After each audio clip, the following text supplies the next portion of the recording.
कुंडली के 10वें घर के बारे में बात करने वाले हैं। ये हमारी कुंडली का सबसे पावरफुल घरों में से एक घर है, क्योंकि यह घर हमारे कर्म, हमारे प्रोफेशन और हमारी सामाजिक प्रतिष्ठा से जुड़ा हुआ घर है। सीधे शब्दों में अगर बात करें तो आप कितना कमाएंगे, आप कैसा जीवन जीने वाले हैं और समाज में आपको कितनी इज्जत मिलने वाली है, वो हम इसी घर से देखते हैं।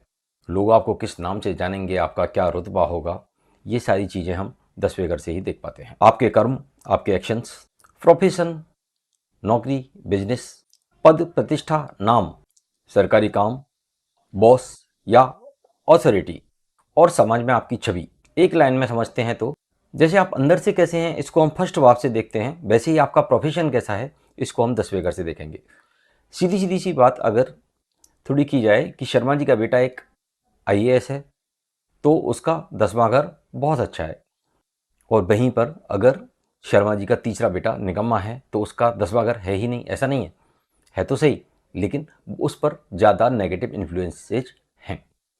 10वें भाव में बैठे हुए ग्रह, 10वें भाव का स्वामी कहाँ बैठा हुआ है वो, और 10वें घर पर किन किन ग्रहों की इन्फ्लुएंस पड़ रही है, वो नेगेटिव हैं या पॉजिटिव हैं, इन सारी चीज़ों से हम हमारा कर्म क्षेत्र का, प्रोफेशन का एक आइडिया लगाते हैं कि हम हमारे जीवन में क्या और कैसा करने वाले हैं। 10वां भाव आपको यह भी बताता है कि आपकी बात समाज में मानी जाएगी या नहीं मानी जाएगी, आप लीडर बनेंगे या फॉलोअर।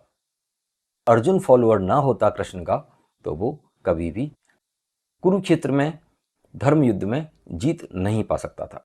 10वें घर से जो सबसे इंपॉर्टेंट प्रोफेशंस देखे जाते हैं वो है नेतागिरी, politics, bureaucracy, IAS, RAS, civil services.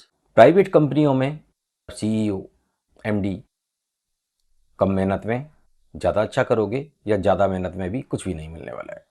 10वां भाव हमको ये भी बताता है कि पैसा हमको ईमानदारी से कमाना है या फिर बेईमानी से।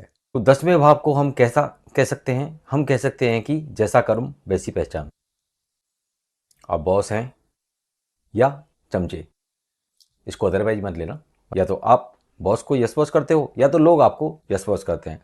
यही डिफरेंस है 10th हाउस के प्लैनेट्स का। अब ये एक बिल्कुल नई चीज़ है जो मैं इंट्रोड्यूस कर रहा हूँ कि 10वें घर से हम वर्क एनवायरनमेंट भी देख सकते हैं कि किस प्रकार का वर्क एनवायरनमेंट आपको मिलने वाला है।